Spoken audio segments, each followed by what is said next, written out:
I am so glad you convinced me that the family car should be the Defender 110. It is so beautiful inside. It's so comfortable, and it just feels indestructible. Yes, it really is. I've been waiting a long time for the new model to come out. The Defender 110, I'm telling you, it's my favorite car of all times. It's my third one. You know, I have stories of going off-road. The guy managed the group. He was like, what are you doing in this beautiful car? I'm like, I'm going off-road. He's like, are you sure? Because you can use one of ours. And then they look like Mad Max cars. I'm like, no, we're going to do this. And he was shocked. Wow. Well, it's great because the Defender has been reimagined for 21st century adventure, and its unparalleled off-road ability, as well as its robust interior, are invaluable whether you're headed towards uncharted territory or just a weekend of exploration. The Defender 110 tackles challenging surroundings with absolute confidence. The SUV conveys strength outside and in, featuring peerless technology like an intuitive driver display and an award-winning infotainment system. That's my favorite part, to keep you connected no matter where the journey takes you. Adventure is unique to everyone, and so is the Defender. Choose from the two-door Defender 90, the four-door Defender 110, or the larger Defender 130 with the ability to seat up to 8 passengers. You'll find uncompromising performance in all three. So pack up and go even further with the Defender 110. Learn more at LandRoverUSA.com/Defender. Capella University is rethinking higher education. With its game-changing FlexPath learning format, you can earn your degree on your schedule and fit your education seamlessly into your life. Imagine your future differently at capella.edu. This isn't your average business podcast, and he's not your average host. This is the James Altucher Show on the Choose Yourself Network. Today on the James Altucher Show. I have that comedy muscle. I'm naturally inclined to come up with funny shit. That's how I've always been. Is part of it kind of, is all of this related to getting over that fear? Yes. There's so many layers of fear. Seinfeld even has that joke. People would rather be in the coffin than giving the eulogy. Yeah.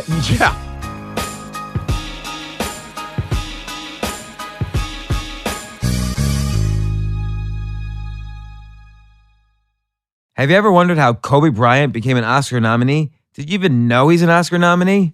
I didn't know until I listened to my good friend Cal Fussman's podcast when he was talking to Kobe Bryant. These are the kinds of questions that Cal gets answers to in his podcast, Big Questions with Cal Fussman. Best-selling author and Esquire columnist Cal Fussman talks to people who have lived the life and loved it. From Kobe to Dr. Oz to Tim Ferriss to Seth Godin to Larry King. And heck, I'm going to go on his podcast. I'm dying to know what questions he's going to ask me. He's known as the best interviewer in the world. These are really deep, thoughtful conversations, and you'll end up with burning questions answered and a few new ones to think about. So, please subscribe to Big Questions with Cal Fussman now in your favorite podcast app like Stitcher or Apple Podcasts.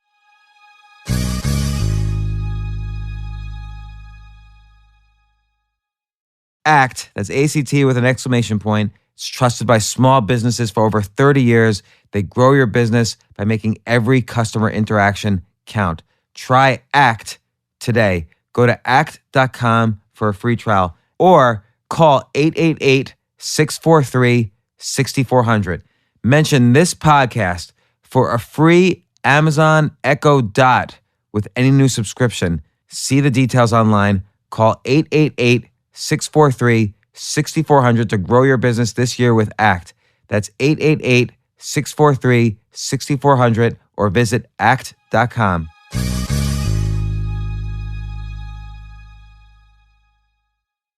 So I've got Godfrey on the podcast. Godfrey, how's it going? What's up? What are you looking at on your phone? I was looking at LeBron James and his family. It's awesome. He's just awesome. All right, I'll have to check just him out. Just popped up. I didn't know you started. I was like, oh, yeah. We're starting. All right. And so Godfrey, you've been a comedian all over the place for 30 years. 20. I've seen you, 20 plus. 25 to say here 18 years. So like 22 years. Your first time in New York though, 1995, right? And then man, when I wasn't living here yet. So and then I presumed you started before then. Yeah, in Chicago, yep. So that's like a long time. Damn. Damn near. So how'd you start? Oh, college. I was in college, and I just was like, you know what? I think I want to try this comedy thing because I think it's because in college, that's when you start free thinking. You start going. You start trying to. You're a pretend adult. And you start getting into radical. I started getting into radical stuff. Like I'm radical, more like African American empowerment and stuff like that. Because I went to a very white university, University of Illinois, and so I was like, and then I would talk. I would I would hold court and with my buddies, and then I was always the funniest dude, and and then the stuff I was saying was intellectual too. And then I remember this girl I was dating. She was like, you should do comedy. You should think about it. You said you were thinking about it. You should try it. You know what I mean? So it was. I got motivated in college. So And you go up on stage and just. Well, I went. What did I do? When I went back to Chicago, because I went away for college, just about 2.5 hours away. I went back and I was hanging out with my friend, and I said, "Yeah, I'm thinking about doing comedy, man." And he goes, "Yeah, I used to do that shit. I tried it." And then I did a comedy team. We did it like a sketch thing first. My first time on stage, I was with another guy. His name was Alex. Yeah, it's weird. We said, let's just try it for shits and giggles, see what happens. So we did that for about, and that was nerve-wracking because I had never been on stage. We signed up for an open mic. We were at a restaurant. It was called Ed DeBevick's. It's like a famous restaurant in Chicago. And we were sitting there. It was 4 o'clock, and I remember the open mic was at like 8 or 9 o'clock. So we had a couple hours to say, hey, let's just write some sketches and try a team. So I was like, all right, let's do it. So we did it, and we went to, open mic. Signed up. It's not like in New York here. You have to have a bringer show. I don't even know what they do in Chicago anymore. But we didn't have a bringer show. We just showed up to open mic. Didn't matter who was in the audience. You have to bring anybody. You just showed up. You just brought yourself. All right. And so then we picked out of a hat, a lottery hat, and we were like 8th or 9th or something. And I remember the guy, his name was Paul Toomey. Was it Paul Toomey? Yeah, Mike Toomey. Mike Toomey is the guy that brought me up. He's a Chicago. Why do you remember him? Because he was the first person to ever bring me up on stage. Really, really funny. And I remember Mike Toomey, and he remembers me still. He brought me up, me and my friend, and we did, can't remember, we did some stupid ass sketch. I've never done comedy before, but that was the scariest shit I've ever experienced in my life. It is. Woo! That was scary, man. Damn. There's so many layers of fear because people are afraid of public speaking, for instance. That's like the phobias. They had the ranking of the phobias. It was public speaking, stand-up comedy was number 1, and dying was second. Right. So, and Seinfeld even has that joke. People would rather be dead. People would rather be in the coffin than giving the eulogy. Yeah. Because of the phobias. But I would say stand-up comedy is even scarier than public speaking because. Yeah. People could just be, if you give a talk. They don't have to laugh. Right. You just have to get through it. Yeah, but and if you have a joke while you're public speaking, it's cute. Hey, I was funny. Yeah. I just happen to be funny. But in comedy, I mean, everybody subscribes to something different, but you kind of have to get people, that the whole point is you got to get people laughing at some point. Yeah, nobody goes to a public speaking event and go, man, I better get some really, really important information or I'm leaving. Or, you know what I mean? No one, Or I'll feel bad. Or I'll feel bad. No, people just go, oh, okay, it was informative. That's great. Yeah. Yeah, but comedy, everyone's like, he better be funny. Right. She better be funny. It's like this demand. You Right, better it's fill aggressive. my need. You must, we are here to be fed and you better give us what we want or we're going to be pissed. Yeah. No one comes from a public speaking game like, damn it. All that damn information on Bitcoin. Right. Shit. I didn't get enough. No, it's not that. Right. And that's why comedy is the hardest form of entertainment. The hardest. Even now, I do it pretty well. And I still know, like, wow, this is difficult. Well, difficult. I want to get to that. I feel like I should mention, you've got like a ton of credits. Like if you go to your Wikipedia or IMDb, you've been on like a ton of shows. You were a spokesperson for 7-Up. Seven That Up. was fun. What were some of the shows? Everything from like. Well, I've got 30 Rock. I've done Comedy Central. I used to do Premium Blade, Comedy Central. I have an hour special, Comedy Central. Now I have an hour special on Showtime. VH1. When's the hour? I didn't know about the hour special on Showtime. It's called Regular Black. I did it in 2016. It's still on demand, Showtime. I did it in Chicago. So it's called Regular Black, and it's cool. I'm proud of it. And I've done like Comedy Central stuff. I did VH1, MTV, Ring Break. I did all the regular shit that you do. You know what I mean? Guest star. I've seen you a couple times on Louis. Louis hooked So- me up. First 2 seasons of Louis, that was a sweet hookup. That was a great was an episode. alley-oop. That was a great episode where he's trying to get like a date. And A you're date, like, and no me and problem. Artie Fuqua, Yeah. we brought him to the club. And Yeah. it's funny, we shot at a club that me and Artie used to party at. That's what's hilarious. It's called Don Hills. And then he downtown. tries to like Yeah, that was do what you're doing. great. He just directed the whole thing. He was great. He just knows what he's doing. You know, so I got hooked up with that. Done some films, Soul Plane, Zoolander, blah, blah, blah. You know, you end up doing things when you stick around long enough. And like, so I wanted to just mention that. Mm-hmm. You've done all these things, but I always hear everybody gets back to stand up. Like this is the raw skill. I've like never not stopped. not that you wouldn't want like a $40 million movie or whatever, but yeah, right. but Jesus but Christ. everybody that I have on the podcast who's been in all these movies, who's been a stand up before, they always say stand up is the raw skill. It's the They raw. always get back You don't to want it. to lose that one. That's why I feel sorry for like Adam Sandler dudes, Eddie Murphy. He always wanted to come back. I had the pleasure of talking to him for like a half hour about why he doesn't want to come. He's not sure. I said, well, I think I know the reason. You're scared. Hell, you're Eddie Murphy. You're like one of the greatest comedic, people in history. You're the highest grossing comedian ever. Like you have two of the most famous concerts ever. You are the greatest SNL member ever. I don't care what anybody says. Right. He was the baddest dude on there. It was the Eddie Murphy show. That's why the black people on there now are like, Eddie. The black dudes that they pick are not going to be at Eddie Murphy. And so what do you think? You think And he there's- was afraid. He was away from it for too long. Listen, if I'm away from comedy for 2 weeks, I'm like, I don't know if you're rusty. well, you know, 'Cause I'm used to doing it every day. it's funny. Stephen King once had a bicycle accident, and he was in bed for like 2 weeks recovering. Was that autobiography, Stephen King on writing? Yeah. It's in Great book. this story's in the autobiography. Yeah, it's great. And he literally couldn't. It took him a while, even just 2 weeks break. He said even after a 3-day break. 3-day break, right? I felt like, I got to get on stage. I'm feeling a little rusty. Because what do you think happens? And like It's just it's habit, and it's just like I think if it's your love for something, when it's a lifestyle, you know what I mean? When it's like not going to the gym. If your lifestyle is working out, you feel funny when you don't go to the gym. but You you know what I might mean? not be out of shape if you don't go to the gym for 3 days. But that's in your head. You're like, I'm out of shape. I got to go in. What am I doing? How did I only do 3 days a week? I do 5 days a week. It's a little paranoia, Yeah. But I think that if you love it, I like my paranoia in my performance. Like a guy like Chris Rock, guys like Louis, guys like Jim Gaffigan still do stand up. They come in, work on their shit.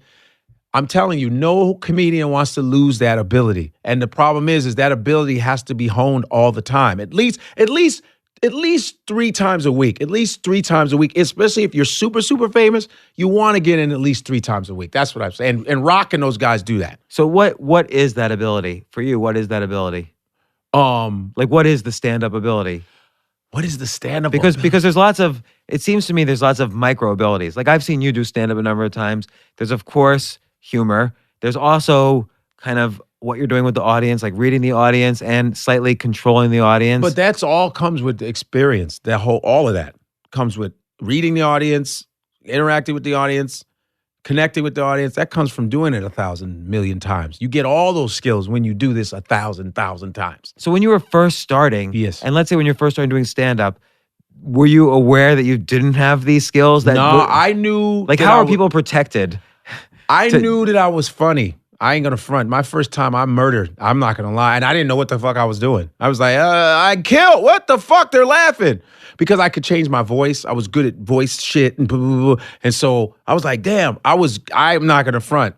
I was funny right out the box. But I didn't have jokes like good, like I have now. I have real shit to say. Of course, no comic, I don't care who you are, has anything great to say at the beginning.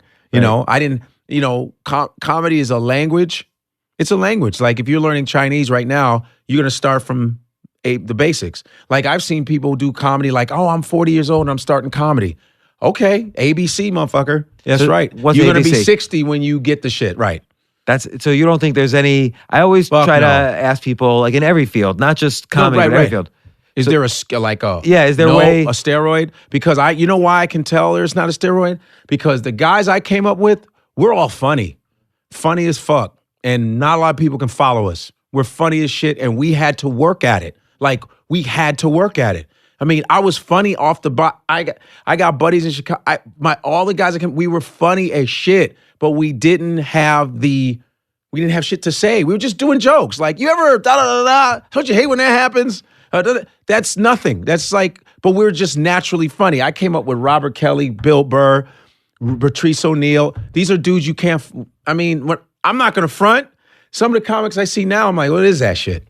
Godfrey's not. I had to follow you like a few weeks ago when you were at Stand Up New York, and I couldn't. I like bombed for like half my set, and I was like, man, it wasn't until they realized that I wasn't gonna be you until they flipped over. It was like 5 minutes of me just like. But I'm just saying, like, it's not a bragging thing. No. It's not none of that shit. I don't have time for that because what I do is I go up on stage regardless of who's on.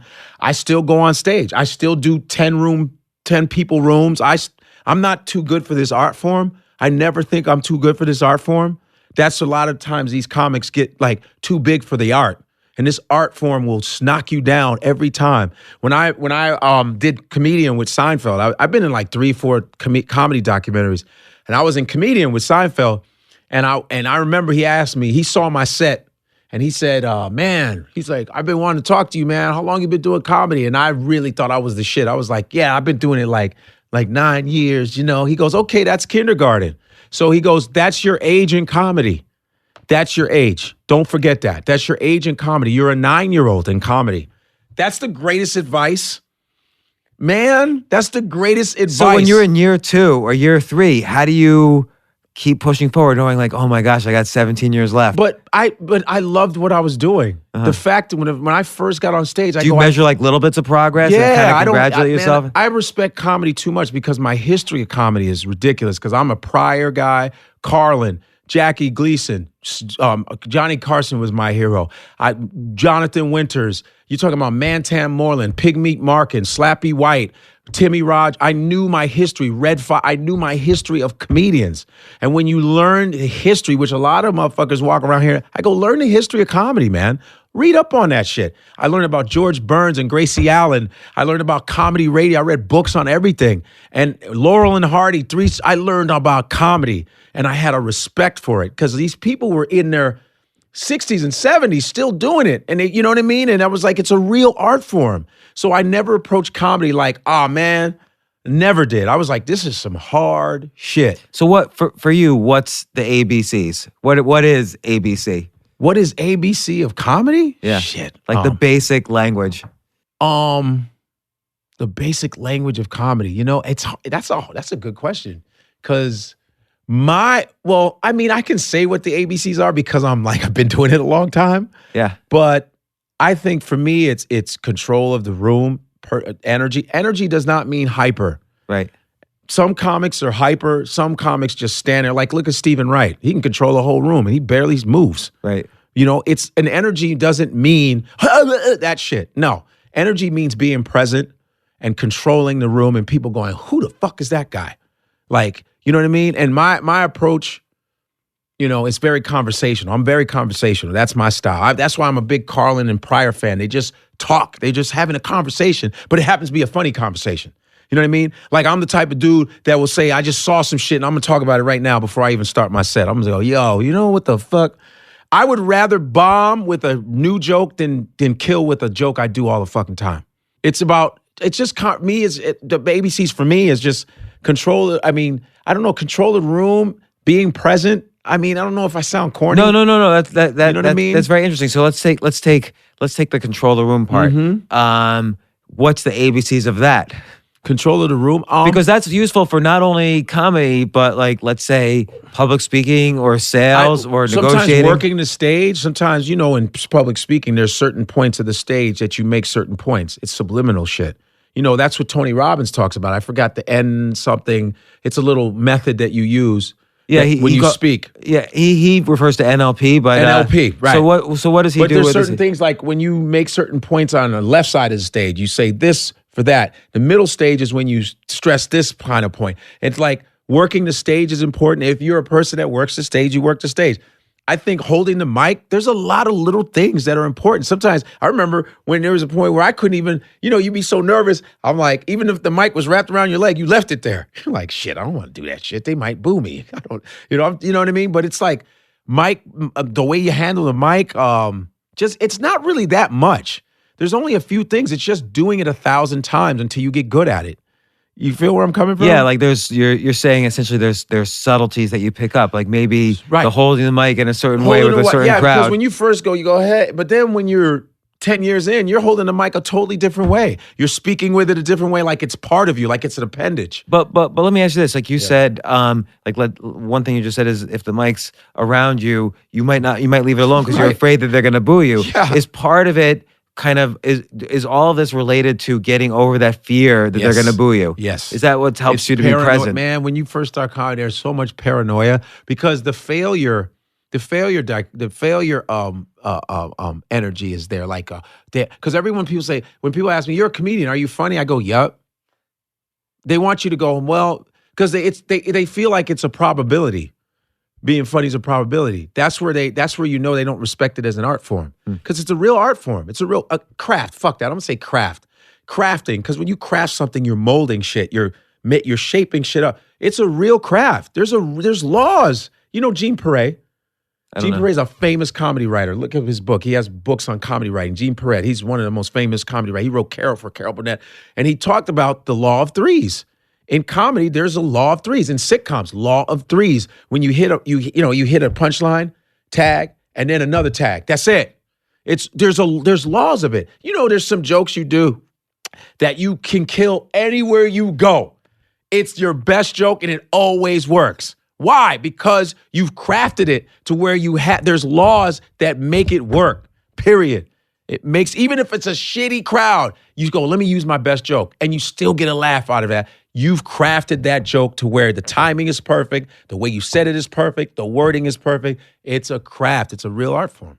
So but you also mentioned that sometimes you'll talk about what happened to you just coming up onto the stage. Man. Yeah, I love that. So how much of your act would you say, like let's say you're doing 15 minutes, 20 minutes, how much would you say is you sat down and like wrote it and practiced it? And I've never sat down. I don't sit down and write shit. I take notes as I just live like this. So how do you get your joke? I go, when I hear something or something's really good, there's an important word, I put it in my phone or I write it on a napkin. You know what I mean? I don't write full paragraphs on shit unless it's like, oh, I need to use this line. It's real important. But I write ideas down. Everyone has different ways of, different people are shorthand, some people longhand. I don't sit there and go, let me write some jokes. Unless I'm writing on a show or something, but I just live life and go, oh shit, because I have that comedy muscle. I'm naturally inclined to come up with funny shit. That's how I've always been. I go, oh, that's funny, man. Oh fuck, you ever just in your own head go, yo, you're just thinking of a funny joke. It's like songwriters. They go, damn, I was in the shower, got a song about spring. It's the same thing. I think it just comes. That's where phenomena comes in. Because your brain is so amazing. The brain is so amazing. Can you really figure out how you came up with a joke, man? You just thought it came in your brain, dude. Like, well, like Seinfeld says I'm just pulling a quote from something. I don't know where it's from. He basically says the comedian is always looking for the weird in every situation. So like, I'll take your set from, I think it was Just for Laughs set. You're talking about yoga and you're noticing all the weirdness in yoga. Because yoga, like every step of the way. Because you try to go the opposite way, but that's what we are about. We try to go against the grain as comedians. We try to, because like yoga, I took 5 years of it. I took Kundalini for 2, and I took Bikram for 5. So I'm talking about yoga because I was in it. And then I go, and then people go, yoga, this is great. I go, there's a lot of fucked up shit in yoga. So we always try to look up the fucked up shit about it. And that's the kind of comic I am, though. I got to find the twisted shit about it. That's what most of us do. We try to break it down and go, you know what I fucking hate about yoga people? Because to me, comedy comes with anger. Like Seinfeld said, he's always annoyed. When he's on Stern, he goes, I'm always annoyed. Always annoyed. But that keeps you going. You have to be annoyed by shit. You can't be, fuck. You have to be annoyed. Something has to go, what the fuck is this? You know what I mean? And you got to find, that's where to me, where you find the funny is the anger. I don't care who you are. All comics are angry. Different levels of it. It doesn't necessarily mean you show it on stage, but there's an anger.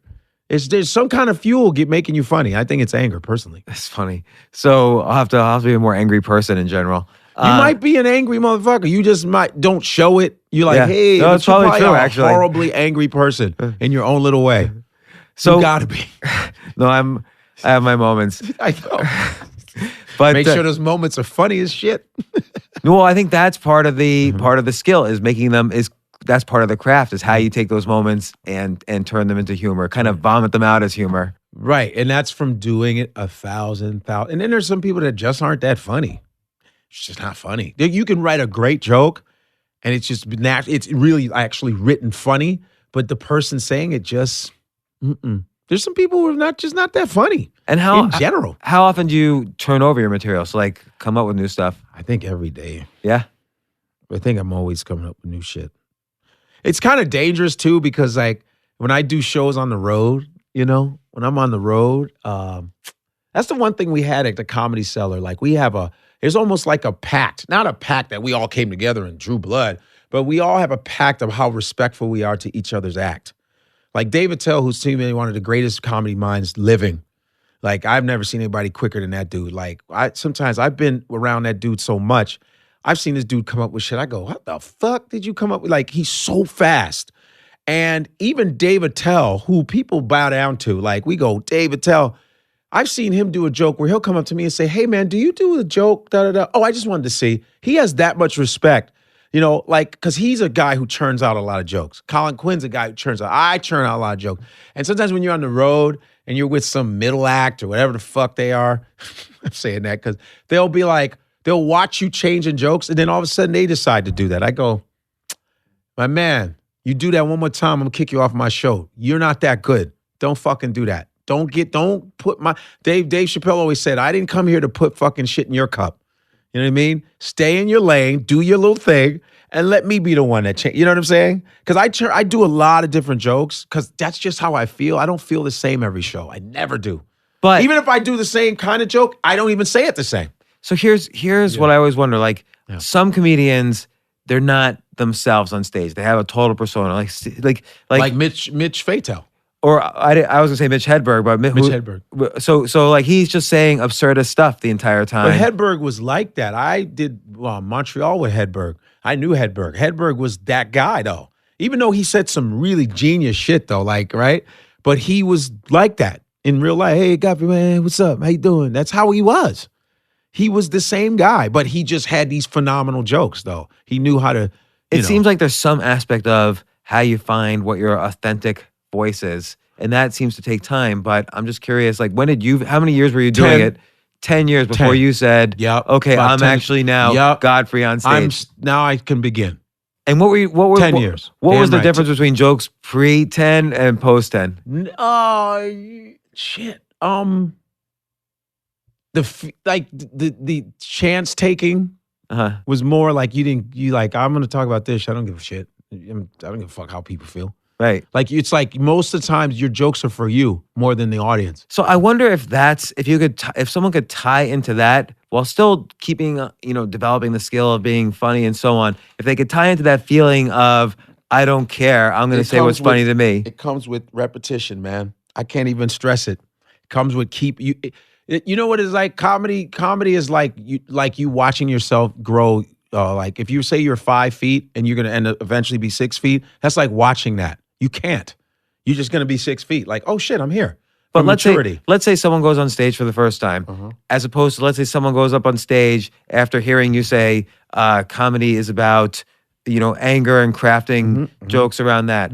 Don't you think that person will speed up their learning after listening to you compared to the person just starting? Nah, you ain't speeding shit up. You'll get the advice, but comedy is just that form of art that you can't speed it up. Not because you're on a TV show. That don't mean you're still a good comedian. See, people like to go, well, he's on a TV show. Doesn't mean he's a good comedian. Right. Doesn't mean she's a good comic. I don't give a shit if she got a show yesterday. Anybody can get a TV show if you have the right look. You can blow up tomorrow. But your stand-up will still slack because you have not put the time in. I was talking to a person in a meeting, I was in this meeting. I'm not going to mention the network. And you would think they would know shit. And the guy goes, people are getting funnier faster. I said, that's not true. I'm in a meeting of a network meeting. I go, that ain't true. They go, what do you mean? I said, no, it's not true. I said, people are getting access to comedy quicker because of social networking, because of Facebook, because of YouTube and Instagram. You have other countries, like I've met Chinese stand-up comics who are doing comedy in a communist country now.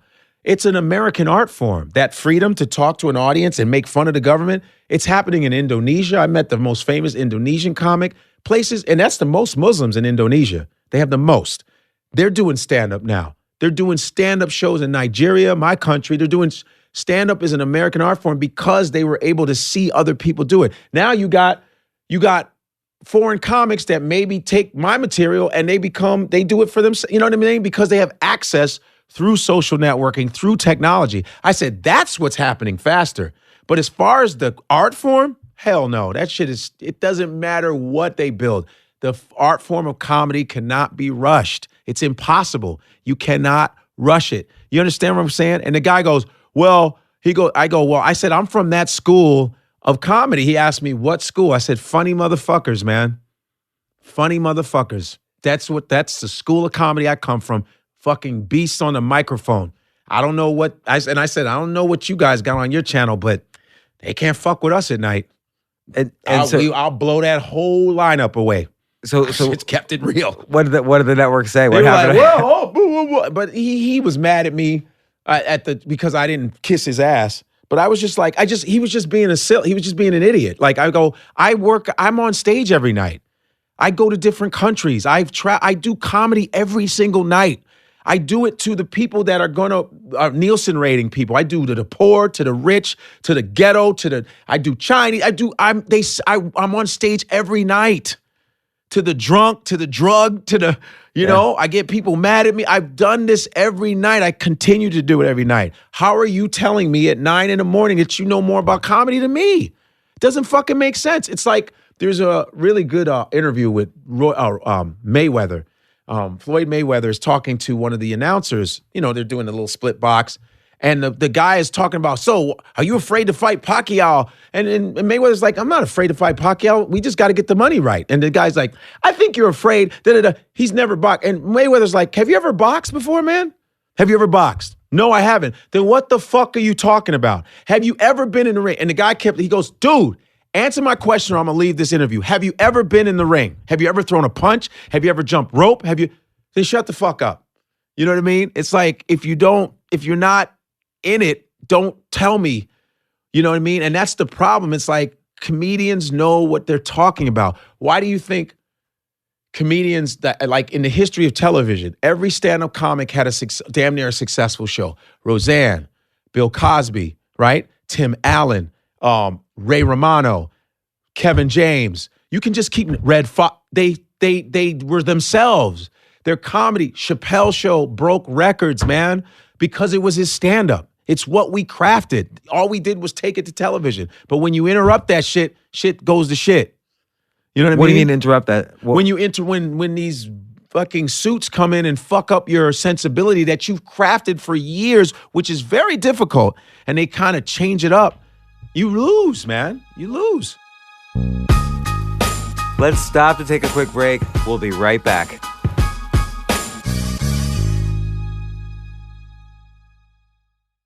You know what I love about fantasy sports is that even though I'm not going to be a great basketball player or a baseball player or a football player or whatever, I feel like I get to participate and make decisions and use my knowledge of these different leagues or these different sports to compete.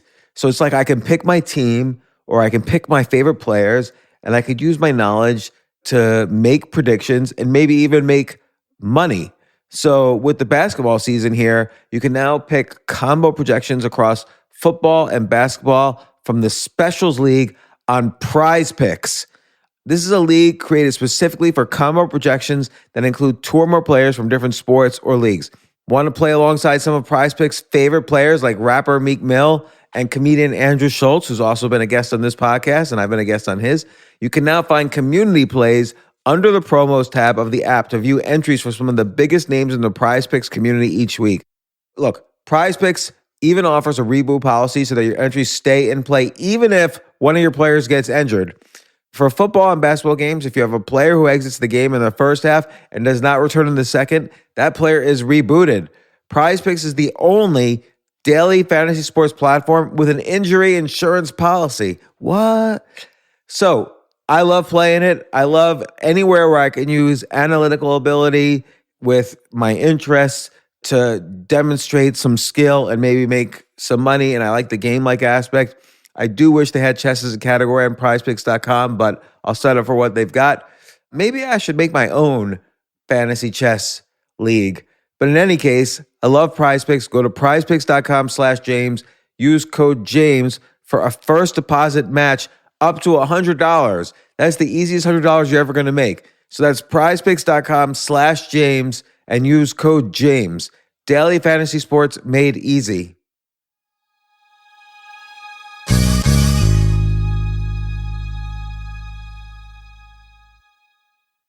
The future of learning is definitely online. Like, it's such BS that you have to spend $200,000 or take $200,000 in loans and go to some fancy school when it's useless. It doesn't guarantee you a job.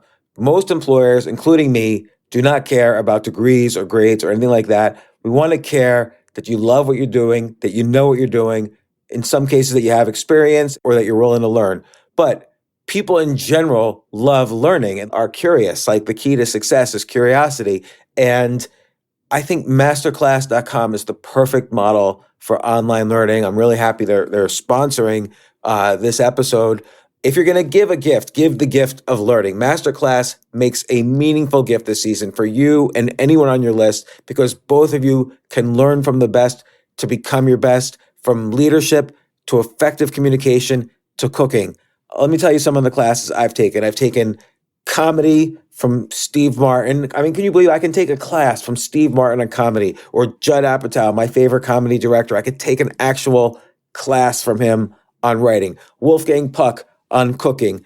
Dan Brown on writing, or Judy Bloom, who's been on this podcast, on writing. By the way, Wolfgang Puck also has been on this podcast. It's such a pleasure. I try to take classes all the time from masterclass.com. And whether you're watching Masterclass on TV or listening in audio mode in the app or on their site, the quality speaks for itself. It's like these Masterclass instructors are your own personal mentors that are going to help you reach the next level. How much would it cost to take one-on-one classes on comedy from Steve Martin or on chess from Gary Kasparov? You just wouldn't be able to do it. But it would cost hundreds of thousands of dollars. With a Masterclass annual membership, it's $10 a month. Memberships start at $120 a year for unlimited access to one-on-one classes with all 180 plus Masterclass instructors. So it's not just $120 for one instructor. You get all 180 plus Masterclass instructors. Boost your confidence and find practical takeaways you can apply to your life and at work. And if you own a business or are a team leader, use Masterclass to empower and create future-ready employees and leaders. That's the real education in today's world. So this holiday season, you can give one annual membership and get one free at masterclass.com/JAS. JAS, of course, stands for the James Altucher Show. So right now you can get two memberships for the price of one at masterclass.com/JAS. Masterclass.com/JAS. Offer terms apply.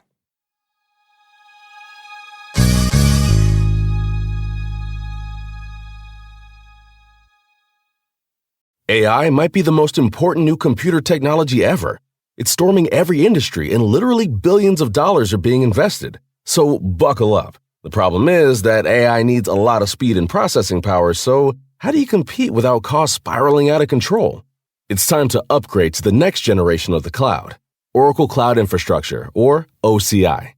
OCI is a single platform for your infrastructure, database, application development, and AI needs. OCI has 4 to 8 times the bandwidth of other clouds, offers one consistent price instead of variable regional pricing, and of course, nobody does data better than Oracle. So now you can train your AI models at twice the speed and less than half the cost of other clouds. If you want to do more and spend less, like Uber, 8x8, and Databricks Mosaic, Take a free test drive of OCI at oracle.com/advance. That's oracle.com/advance. oracle.com/advance. I just want to say thank you to everyone listening to this. Doing a podcast is the activity that I've enjoyed most in these past few years. I've interviewed so many fascinating people. I've researched so hard, and I've really wanted to bring the highest quality information about peak performance, really, to the listeners. So I hope you enjoy what I've been doing. I don't ask for a lot, but please take a moment to subscribe to the show on Apple Podcasts or Stitcher or wherever it is you get your podcasts. It will only take a second, but it will help other people discover the podcast. To see the show notes, just head on over to jamesaltucher.com/podcast. While you are there, you can join my free insiders list to get notified when I post a new podcast. Once again, thanks so much for joining me on the journey of this podcast.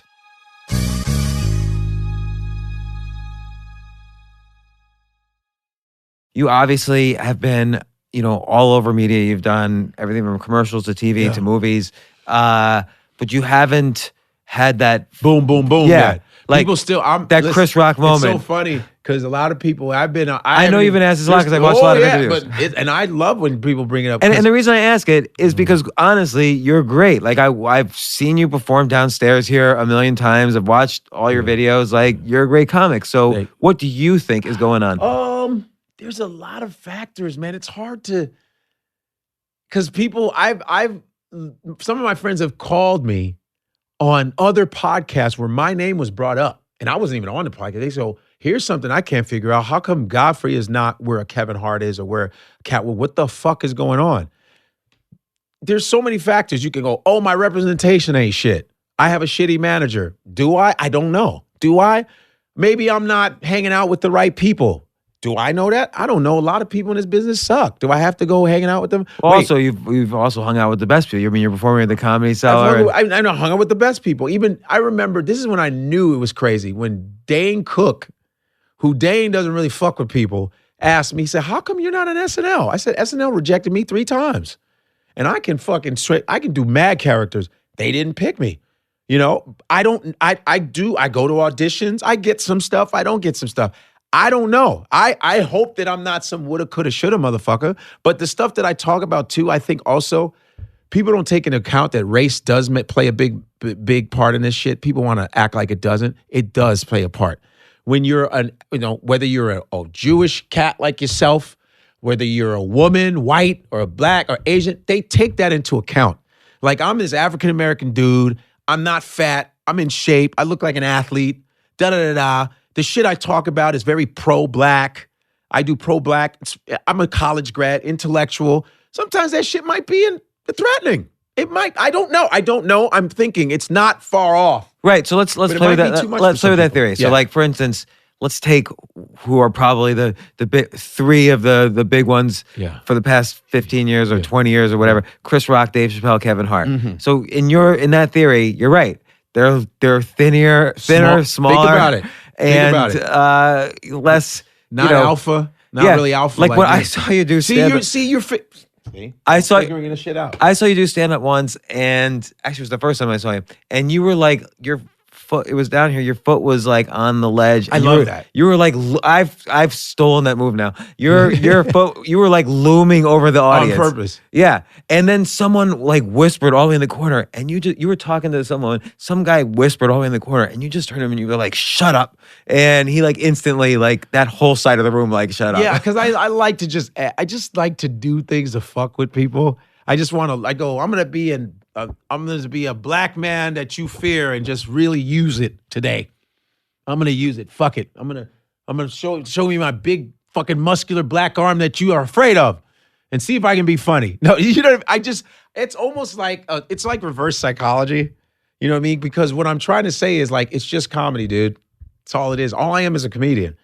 Whatever the fuck you see, because they judge you. They'll see you with the Jewish fro and go, all right, this motherfucker, what is it? He like a neurotic Jewish. Right. So they judge you. You have to at least I embrace play that it. person. Yeah, you have to I at embrace least it. find the parts of your authentic self that relate to that But persona that's they're the beauty seeing. of comedy is you use what you have because you look at you know, when you see you, you're like, oh shit. Right, I'm not going to be the alpha blackmail for the No, audience. you're not. And if you do an alpha blackmail joke, it'll probably be mad funny because they go, how the Right. fuck he know this shit? Right. You might be the record producer that hung out with Spectre and Phil exactly. Spector. You never know, but that's why we have to use our physicality because race does play a part. Sex plays a part. Stature plays a part. It does. The fat black dude's going to be looked at differently than me.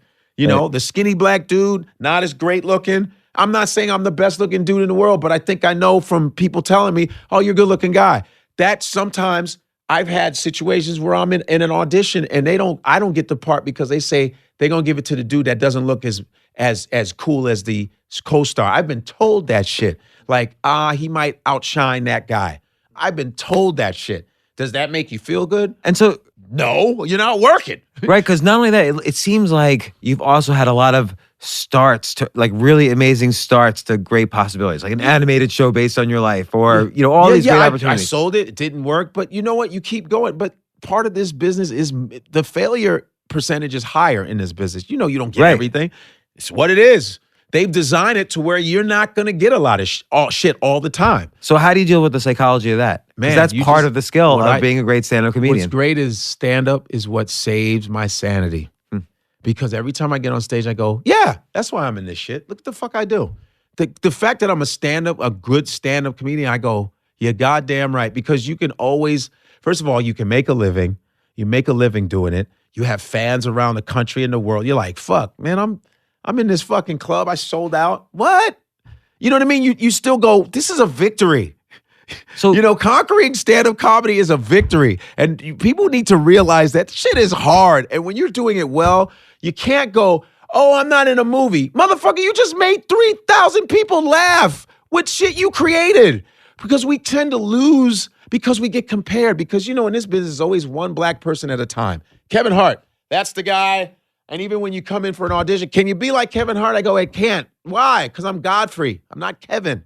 I'm not Chris Rock. I'm fucking Godfrey. It's one black person at a time. The business is what does that to us. Makes us fucking envious and competitive shit. And competition is good. Healthy competition is fine. Like you go, oh, that guy's good. I want to get as good as that person. That's fine. That's normal. As human beings or as creatures of this planet, everybody's competitive. Apes are competitive. Deers are competitive. You know what I mean? But this business makes it to where it looks like there's not enough. Like if a black person gets something, they get paranoid and go, oh, I have this. And then they all look to that one person. I know Steve Harvey shouldn't host 80 shows. What the fuck is that? They act like no other black person can wear a suit and speak to a screen. Are you fucking kidding me? yeah, he does. What is it? He does like 4 hours of radio every morning. He does 4 hours of radio. Family Feud, which he's amazing at.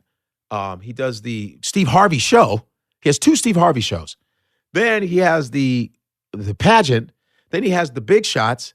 Then he has the religious channel on the Gospel Network. He does I didn't stuff know on that. gospel. Oh, yeah. Then he has the old people Big Shot show. Wait, what's the gospel show? Is he doing gospel? There's a guy, he's a church guy.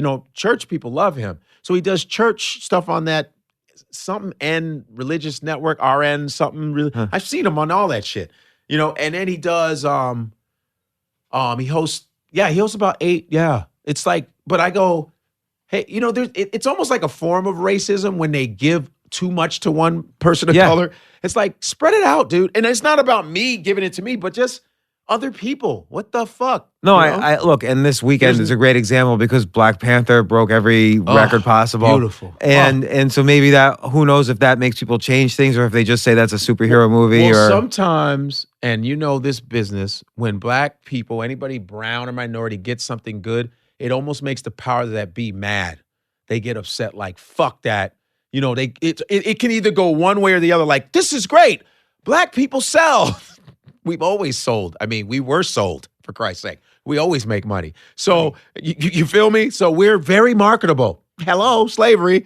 But it's like, it can either make people angry because there's some people protesting Black Panther because there weren't enough white people in it. I go, first of all, the title started off black. What the fuck were you thinking? You know what I mean? It's the Black Panther. It's in Africa, uncolonized Africa. It's fictitious. Why can't we just? It's not a black movie. What you can? Do you have racist vision? I don't. I mean, you can't stand that there's brown people moving around on a theater. We grew up on white cinema, dude. Like that's all we watched. If you want to talk about American movie classics, my mother was an American movie classic fucking expert. Marlena Dietrich, all right? Greta Garbo, fucking, you know what I mean? What is that? Robert Mitchum, Clark Gable, Spencer Tracy, Katharine Hepburn. We could keep going. I know all these actors. Sidney Poitier, there's one. I mean, fuck. I mean, we've watched white cinema. I love superheroes. White ones. I see Batman, Superman, Spider-Man. Spider-Man's my favorite. It's nice to see us. Why can't I have powers? First of all, the shit that black people do in real life. God damn, give us a superhero. I mean, be That's honest. funny too. It almost feels like they made superheroes to oppose what they saw us doing in real life. Like, okay, they run fast. Let's make a character that does that shit. I mean, you know what I'm saying? That's funny. I mean, we're running 9.5 100-meter dashes, dude. Give us a goddamn suit. Why is the Flash still white? So I Why? I mean, you got Kenyans running 26.2 miles in 2 hours and 3 minutes. Why is the Flash still white? That's all I'm saying. At least give us some shit we do for real in real life. Give us the running guy. All right, so let me ask you this. So I've heard you say this in an interview where you were like trying to figure out or trying to work out how can you take control over your own hours, as an example, or your own shows or whatever. Like, you know, in the way that, and so someone asked you specifically, in the way that Louis C.K. does, and your response was Louis C.K. could do whatever he wants because now he's got this huge platform. But now with YouTube being so widely spread, like, can you make your own hour, film it, put it on YouTube, maybe not expect the dollars, but that's how you build audience. No, yeah. See, I'm giving advice here. No, you know what? I'm sure you've thought of it. Oh though. no, yeah. I've started doing stuff. I did some stuff like 3-4 years ago. I'm starting because there was a point. I'm not gonna lie, where everyone goes through this. I was just mad at everything. I was like, "Fuck." Were you mad or were you depressed? No, mad. I'm not. I don't really have depression. I might have been because my parents had passed. My father passed. My parents are gone. That could have been like a subconscious depression. Because I was like, damn, my parents are gone. Fuck. I hadn't gotten to where I wanted to get to. But I did some good shit, you know? And there was a point where I was just mad at the business, mad at my representation. I was just angry, which is normal. It's artistic shit you go through. I was just mad. I'm doing well. I'm one of the best comedians. The shit I'm doing, I'm crafting. And yet these fuckers are getting everything. What the fuck's going on? I go to LA. I try to do LA shit and I can't stand half those people there. Everybody's weird. I'm not into that fucking weird, like, that, I mean, and I'm not trying to, and it's not about being a homo, but it's like not homo. But no, I'm talking about, I'm not gay. I'm talking about there's gay people who do gay things, but then there's people who want you to do that kind of shit and you're not gay. You get where I'm coming from, guys? It's not a homophobic thing I'm talking about. So I don't want anybody to misconstrue because people love to do that. Right. You know what I'm saying? Right. Compromising themselves to make it. I see that kind of shit happen. I see it happen. So you see people basically being completely fake in order to satisfy. Fake it till they make it, man. Yeah. I've seen it. I've seen friends of mine. They're on shit. They just change. And it's like and you have to go through that shit. Like, and you know, and that's the thing I think about LA that I've had a few friends kill themselves in LA, suicides, you know, and it's like, it's a weird, to me, anybody that says they love LA is to me is a fucking nut, you know? If they're not working, because LA is a place where it's always sunny, but you're still angry and depressed. That's some scary shit. That's a juxtaposition of fucking feelings. Like you got this sun every day. Sun's supposed to make you happy, but you're not working. You don't have a car. You can't get on stage, but the sun is out. Yeah, and everyone say, let's do lunch. So I'm wondering, why can't you, not that you should do this. I'm just Throw thinking it at out loud. Me, man. Throw it at me. Come up with an idea. Maybe it's a special. Maybe it's an alternative to the special, and throw it up on YouTube. I like and just what see what you're happens. bringing up because I've been creating stuff with a few writers. I'm not saying anything, but I've been creating stuff. I've been because I know I was told by some cats that like you're going to be the type of guy that has to do his own thing. You just have to, and you know you just have to. You're just that kind of. You have to do your own thing because there's a lot of things I audition for that I go, I'm not going in for this. What is this shit? You know what I mean? It's just like nah. I'm doing a lot of stuff that you read for is bullshit. You just go, what? Nah, I'm not doing that. But I am on that. where because I had to get out of that mental like fuck everybody shit. And now I'm more like, okay, I need to roll up my sleeves and just stop bitching, stop blah, blah, blah, and get on my own thing because there's a lot of avenues. Like now, Instagram. I linked up with some Instagram stars. These guys are 25. I said, and they know who I am. And I go, King Batch, he has almost 15 million followers. Lorenny, he has almost 2 million followers. And there's all this whole crew of Instagram stars. I said, I'm going to suck it up, throw my ego away, and I'm going to start doing sketches with these guys. So I started doing sketches with them. You did one right down here, right? With Lorenny, didn't you? Lorenny. And man, when I did that, I did one in my apartment, one here, my numbers went up. And I almost gave up on Instagram. I was like old school, like, fuck this shit. And I said, you know what? Let me just try this shit. And my numbers went up. So then I got like a charge of hope, like, oh, you know what? I think I'm going to keep doing this. I'm getting people. And then I started getting his fans. And here's the thing about Instagram that I noticed. I thought you might get lucky and throw out a video. Maybe you're doing a dumb, weird dance with a hat on and it goes viral. Doesn't always happen though. I think the percentage of your shit going viral is lower. Now that I've learned to hang out with these guys, social networking is like it's like a club, a popular club. You know, there's thousands of clubs in New York, right? But everyone goes to the same 5 club. Like the hip people go, that's what it's like in Instagram. It's like, if you're not fucking with King Batch, there's another girl by Amanda Cierney. They're all the same. She's been on the podcast. 20 million. She's at 20 million. I did a sketch with her. Conceited, the rapper who's on Wildin' Out, Rennie, I fuck with them. Now I talk to them regularly. They go, yo, let's do this. So now when I used to do videos, I get like 300 views, 200 views. Now my views go from 10 to 20,000. That's my average. 10 to 20,000. 10 to 20,000 views. That's my average because of them. Because I'm in the club now. I'm kind of like if you know, through Instagram, you'll see like, they'll say list comedians, videos you should watch. I pop up on that. Sometimes people will share my videos with other people. They'll tag me. Now I get the tags now. Hey, this guy, that tag, and they'll tag 8 friends in one video. I'm glad I joined, I got in. I said, my old manager used to say, let me not piss against the wind. You know what I mean? I went with it. And this is my Instagram is very active now.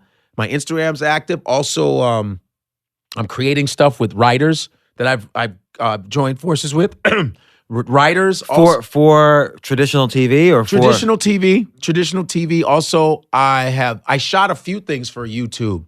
I shot a thing called The Village Idiot, which I got. Oh yeah, I watched that. And it's pretty. And people are like, dude, that shit is good. And you know who gave me that advice? Gave me that idea? Galifianakis. I've known Zach since '96. Because his Two Ferns show is basically kind of like that. It's a YouTube show. But he did that after he was mad big, right? Which was still funny. Yeah. But Zach, I've known Zach, man, since '96, and Zach said you should do that. He said you should, because he came to the Cellar one summer, like 3 summers ago, and he saw me, and I was like, boom, Zach, and everyone's like, how you know Zach? I go, please, dude, I know Zach when he wasn't Zach, and so he goes, what you should do is you're so raw and you're so good when you're yourself. He said, you should do like a thing where you record yourself on stage, and you record yourself dealing with people. And then I did it. Well, like take for instance what you just said about The Flash. Okay, yes. That's perfect content for a 2 to 3 minute YouTube video, which would get shared all over the place. Maybe, right? Like, yeah. wouldn't that get shared all over the place? Yeah. Everyone would sit there because you're a particular style combined with that concept, and you're coming up with that like every day, or you don't even have to do every day, every couple days or every week. That's going to be big. It's no more, this video has to be viral. Your channel over time gets viral or gets lots of subscribers because you're going to have consistent good content. Right. And so listen, all the stuff you're saying, I'm finally doing. Like, because TV, you're right. Like maybe you could have everything lined up for you and still nothing happens because it's just a weird, there's gatekeepers as opposed to the masses. And what's really sad is the gatekeepers I think are worse now. The people at the gates are worse because now it's almost like, and I had a talk with Dane Cook about this shit. He was like, it's so weird because when you go and pitch, it's like these people that, it's like they think that not being funny is how it works. Like there's a lot of people that are not funny that are on TV and you go, And then they have the nerve to call themselves comics. I go, you're not funny. Like, why didn't a Greg Giraldo get a show? Who was like, I'm talking about Giraldo was like unreal. Like, a lot of those comics didn't get shows. Why wasn't Patrice O'Neal on TV? Like, what the fuck is going on? Like, it was like the gatekeepers that came were the ones that weren't that funny. They got a position and go, all right, now I can thumb my nose. It's like almost like funny comics are like the bullies in high school. You know, like, oh, these are the bullies, but the you know what I mean? There's a lot of unfunny I'm not trying to be an asshole. There's a lot of unfunny people that are, and then when they come to a club, you got to part the seas for them because they're on a TV show. But their mic game is horrible. It's like these shitty rappers right now. It's like, what the fuck is going on? Like, and comedy, I thought would never be that thing that would be touched, like tainted like that. I think if you're funny, you should be rewarded. If you're funny, you should be rewarded. But like if you're not funny, you should not be rewarded. Louis C.K. is a great example where Yes. his shows were being canceled left and right. So he had Lucky Louie on HBO, yes. canceled. Yes. He had something pilot he was shooting for CBS, didn't happen. Right. And then finally, like FX or Fox approached him, and he's He like, took a pay cut so they could stay out of his business. right. And so he kind of had to make this sacrifice. Even though he was a funny guy, he was one of the best comedians out course. there. He still, like, the system was messed The up. system was still wanting to fuck with his shit. He goes, listen, don't even pay me as much just so you can stay out of my business. They still wanted to come fuck the things up. You know what I mean? It's like... I think he would show it to them the night before it aired. Was the first time he showed it to them. Just so they can stay out of it. Yeah. And it worked. 2 Emmys later, damn. It's so funny how comedy, I said this the other night. I said, because some dude after the show, after I had a good set, it was a nice set. He was with his girlfriend, and he's from some Spanish country. He's like, I wanted to tell you what you could say for this. And I go, I will not take your advice.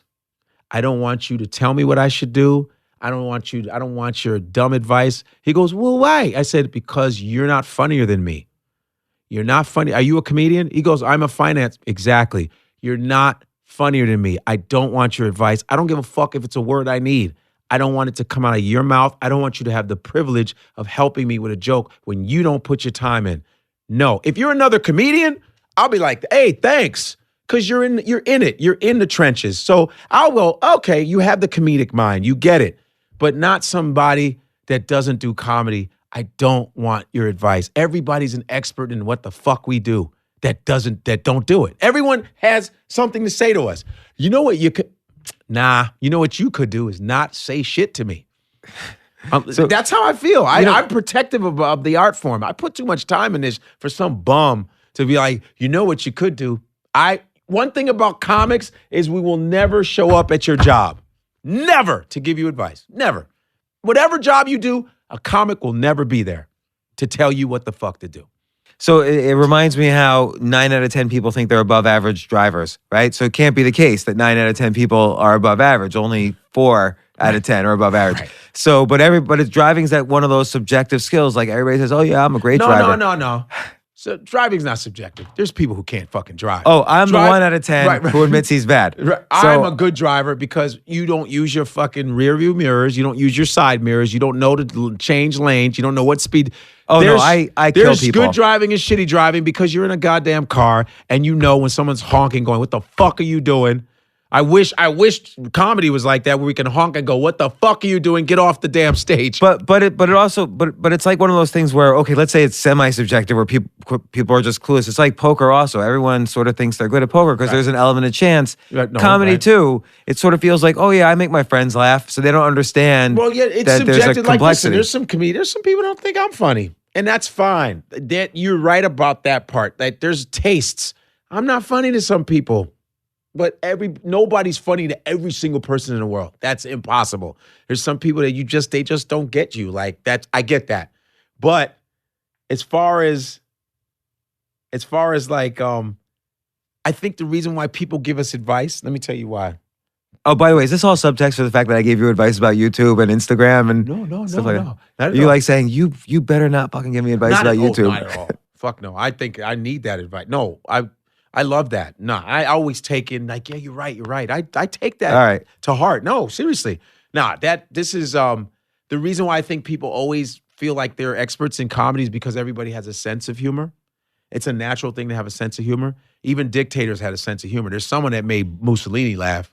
You know, Mussolini was probably funny as fuck, like to some Italian cat. He's like, you crazy, Moose. Yo, you know what I mean? Mussolini, he was funny to somebody. Somebody was like, yo, Uncle Mussolini, yo, you fucking crazy, dog. You know what I mean? Everybody, and I think that because comedy is an innate thing. Everybody has the ability to laugh. Everybody has the ability to tell somebody something funny. That's a natural thing we were born with. But then when you become a professional at comedy, a person that says, well, I can give him advice because I've made people laugh. You know, I'm funny at, you know, my mom loves my shit. So let me talk to this guy who's a professional. And they don't understand there really is a separation. You know what it reminds me of? It's like playing football in the parking lot and being an NFL player. Big fucking difference, dude. Same game, but it ain't the same. You know what I mean? Like, oh, I play football in the grass with my friends, but it ain't the same when you got a helmet on. You know what I mean? You got a helmet on and motherfuckers run a 4.1. It's a it's the same thing. It's like being in a hospital, you're the surgeon and there's a nurse and she thinks she's the same. I go, we in the same field, bitch, but I'm a surgeon. It's a big difference. No, I mean, I'm not down in the nurse, but it's like a nurse telling me what the fuck to do. No, fuck you mean. You know what I mean? Clean up the bedpan real quick. You know what I mean? I'm fucking working on a heart here. I put 10 years in my fucking school, bitch. You did 6 months. So it's interesting, like earlier you said how after all these I didn't years, mean to say bitch, there are male nurses. Asshole. I like how every time you think you're like offensive to some like demographic, you always have to like you have to kind of still apologize because that's the environment we're in. The environment we're in now, man. I gotta say, please don't misconstrue my words. Yeah. It's just, you know, my thing is it's like I don't give a fuck, but I give a fuck. I don't Donald Trump not give a fuck. That's like not ever giving a fuck. Like Donald Trump is out giving a fuck people that don't give a fuck. Even rappers are like, yo, I give a fuck.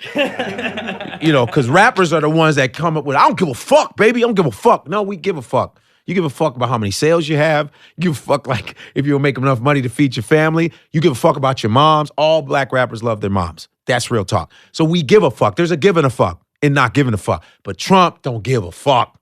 Period. He don't even, you know, and I'm not there. But I go, well, you know, because I don't need everybody to like me. I need enough people to like me so I can spend money and buy clothes. You know what I mean? I want to be prolific and edgy, but not where I can't buy a house. Right. I want to be able to drive a nice car, travel. You know what I mean? There's enough people on the planet that will fuck with me. Because I'm generally a funny guy. I do silly shit too. That's why Carlin was so great. Because Carlin would be like, you ever go into a room and forget why the fuck you came in? He still did normal shit. Not only about the government and the government ain't shit, conspiracy, but he'd go, you ever take a shit? And it's like, yeah, I got those jokes. You know what I mean? I'm still sellable. So you said in the beginning that after all these years, you're still going up stage. Still learning still last, things. Too. And you're still learning things. So what would you say are like the last few things you've learned about this craft, and what do you think you still don't know about the craft? The last few things I've learned is like subtle things, even. Subtle things. You know what? I remember when heckling was my, you know, like I remember when we were all like starting out in New York, like when people would heckle us, man, we would fucking lay into people like, what, bitch? Or, dude, fuck, what did you say? Like, it was our thing to like, yo, like just strike motherfuckers. You know what I mean? But then one time I remember my girlfriend had said, she goes, you know what? It's okay. And she's like, I am not trying to tell you how to do things. She goes, but you should like, sometimes you're a smart enough dude. Sometimes you should not always just fucking beat someone down. Because sometimes they're actually your fans. They might yell something out because they're so happy to see you. She goes, just listen to what they're saying sometimes. Because she's a listener. And I was like, you know what? You're right. But that took maturity. So little things like sometimes someone would say something. I go, okay, now why did you say that? And then when they say it, I go, they were totally benign. They weren't even like, they'd be like, I'm a big fan. Oh, and my old self would have been like, yo, shut the fuck up, dude. Yo, I don't give a, you know, it was just because it was bravado. I was a, you know, gunslinger. Pow, pow, shut the fuck up, pow. But now it's like, you know what? Listen to what they have to say. Like try to change that energy and make that joke funny. And sometimes I would get heckled and I would take that joke do it differently, and the whole audience would be on my side. They were like, that was so great the way you switched it up. And that's nuances on how to be a better listener sometimes. Because we're giving the jokes. We're always giving the jokes. But sometimes when you're listening, sometimes you listen, that's like acting. Be a good listener. That's what makes you a better actor. And so little things like that help me out. Like being better at it when I get heckled. Because I had a problem, man. I had a problem with motherfuckers heckling me. I was like, shut the fuck up, And would you feel bad afterwards? Like again, yeah, I really did. A lot of it is all about the psychology of rejection. Sometimes I felt bad. So there was times you're like, nah, fuck that dude, the asshole. But there was times where I was like, damn, I didn't even mean to do that shit. I shouldn't have done that. Damn, I jumped the gun. But then now anytime someone heckles me, I listen first and I let them go. And then they look dumb when I ask. I have a different way of asking them. I actually let them talk. And so like, let's say someone says, oh, you shouldn't say that. And I go, why? Why can't I say it? I'll just literally go, why can't I say it? I'll just make something up.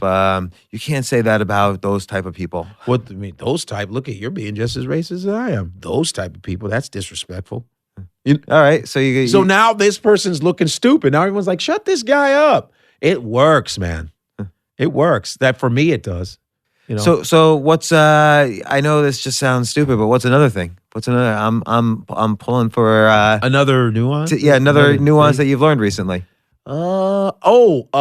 Voice control. Like I used to, coming from urban circuit and shit, I would do both. You loud, everything was fucking forced. You don't have to do that. Because Bernie Mac used to always tell me that you don't always have to, there's no such thing as, you can't be funny every single minute. That's not the way it works. You can't be funny all the time. It does, even if the funniest dude is on stage killing, there's parts where it's like nothing's happening. You're just talking and taking a breath. That's real life. That's how funny shit happens. People go, man, that dude's funny, but there's so many parts where they're not even that funny. They're just talking. And I learned that to like, I don't need to force this shit. I should be confident in my material where I'm going to be like, and I learned because I can change my voice up really well. So I started to really take advantage of that. Sometimes I would do a joke where I'm whispering for 20 minutes. Whispering, and Colin Quinn taught me that shit. Like sometimes just stay in the joke, man. Don't be afraid to leave that shit. And that could be, it's not a joke that you've written out 20 minutes, but it's just something that you've like worked on. And I'm fearless too, so I don't really, I'm not afraid of shit. So you're fearless from that point in year 10 where you're like, okay, now I have the confidence to be Godfrey on stage. And how did you just? And I was kind of like that in my 5th, 6th year. I was kind of like that because I always did original shit. I always did shit that was like a little like, what the fuck? How'd you fucking say that? I was like, I don't know. I felt like it. Because I came from college being very militant, very pro-black. And so I used that energy with race. So I would attack race that way.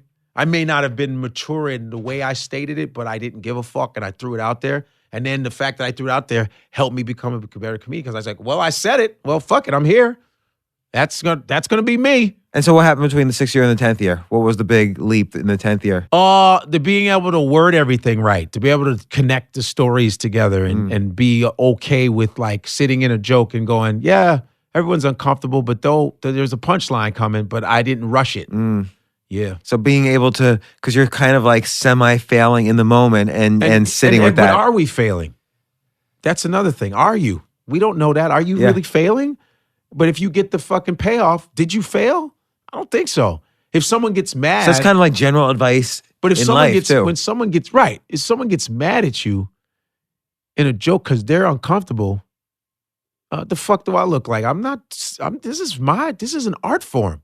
If I'm getting you upset, I think I'm doing the right thing. Yeah. Because I'm talking about some fucked up shit. Like if I go, hey man, I'm a big fan of the Klan because I do Klan jokes. I do Klan jokes to Southerners. I'll be in the South and go, man, I love the Klan. Just that juxtaposition, they're like, what?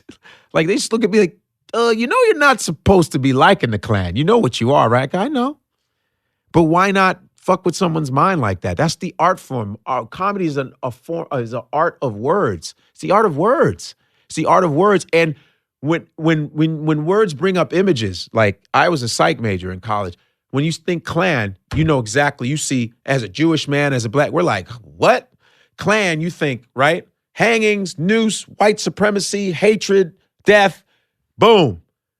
That's a conditioned response, right? And so I use that to my advantage to get a reaction out of it. But then I craft it to where I get a laugh. That's the art form. So it's almost like the premise is finding someone that takes them out of their kind of stored visual image. And then the punchline is whatever you said next after that. And then people's image of me as a black person, people have misconceptions about black people. They go, oh, there's a black comic. He'll probably talk about this, and that. And then I'm talking about, yeah, well, Neil deGrasse Tyson. Whoa, Neil deGrasse Tyson? The fuck? Yeah, I was on there for 2 episodes. I'm a science guy. Oh, shit, they would think you were more of a science guy than me. Right, you're probably more of a science guy than me. You know what I'm saying? They'd be like, whoa. But that's the beauty of, and it's fucked up, but that's the beauty of racism. That's the beauty of stereotypes. It's like when you can go opposite that. You know what I mean? Yeah. That's the fun of it. Some people don't, but I do. I go, I'm going to go this way. I'm going to go this way. But I can do stereotypical shit, but that's not challenging to me. I'm going to go this way and make it funny and find the funny in that. And people go, wow. And I know there's some older white people go, oh, how'd you know all those movies? I go, my mother watched it. It's not a white, I could just turn the TV on. Black people turn on TVs too. We just go like that. They really in their mind think we don't do that. Like you actually go to TCM or TMC or whatever, TCM, right? You really go to that channel? Yeah, it's on my cable package. You stop by the American Movie Classic channel? Yeah, blacks don't all just watch NBA and Housewives of Atlanta. We actually go, yeah, let me watch a little movie classic. We do that. So again, challenging like the stereotypes, yeah. Finding the anger in a situation. That's right. How would you describe the flash joke that you did earlier? Oh, that was it's angry. Yeah. Like, why is the Flash still fucking white? Angry, but backed with facts. Like sort of like that's why I can be angry. It's comedy anger. It's comedy anger. It's not. Because you can't be angry where the funny goes away. You miss the funny. You were too angry with that one. You can't do that. It's not. First of all, my audience is a mixed audience. It's everybody. So that's not fair to some white dude. I mean, I'm gonna talk about him, but I gotta make it funny, man. Because then why don't I just be a preacher then? I should just be a preacher. There's a beautiful thing about this planet. There's a time. Everybody can be whatever they want. You can be a Klan member. You can be one. You can be a Klan member. Klan people who are around. They actually exist. They just stay where they stay. It's so funny because they're kind of fucking cowards. As much as they're so supreme, they don't move around a lot, do they?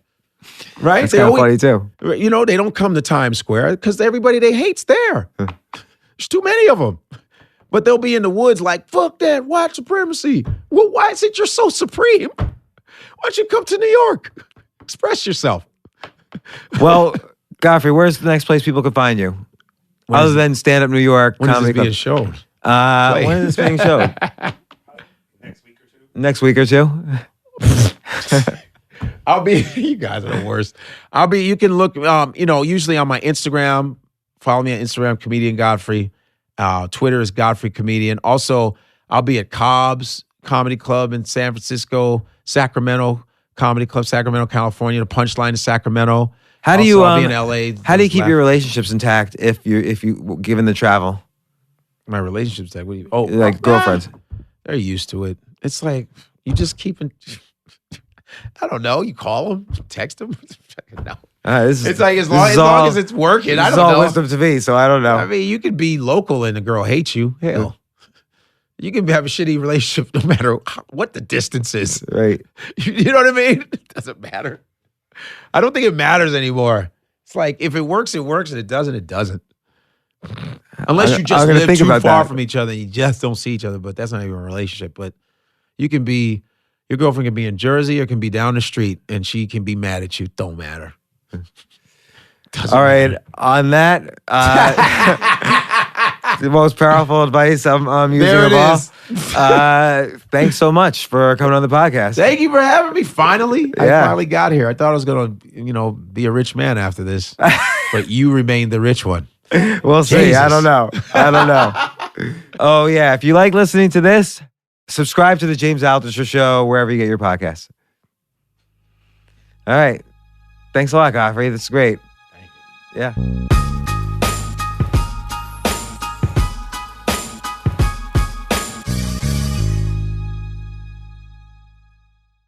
Hey, I am so glad you listened to this episode. I hope you enjoyed it as well. Please take a moment to subscribe to the show on Apple Podcasts or wherever it is you get your podcasts. It will only take you a second, but it will help other people discover the podcast. And my goal is to share this great content with as many people as possible. To see the show notes, just head on over to jamesaltucher.com/podcast. While you are there, you can join my free insiders list to get notified when I post a new podcast. Every day, I also share my best and most controversial ideas. You won't get this stuff anywhere else. Thanks again for listening, and I'll see you next time. AI might be the most important new computer technology ever. It's storming every industry, and literally billions of dollars are being invested. So buckle up. The problem is that AI needs a lot of speed and processing power, so how do you compete without costs spiraling out of control? It's time to upgrade to the next generation of the cloud, Oracle Cloud Infrastructure, or OCI. OCI is a single platform for your infrastructure, database, application development, and AI needs. OCI has 4 to 8 times the bandwidth of other clouds, offers one consistent price instead of variable regional pricing, and of course, nobody does data better than Oracle. So now you can train your AI models at twice the speed and less than half the cost of other clouds. If you want to do more and spend less, like Uber, 8x8, and Databricks Mosaic, take a free test drive of OCI at oracle.com/advance. That's oracle.com/advance. oracle.com/advance.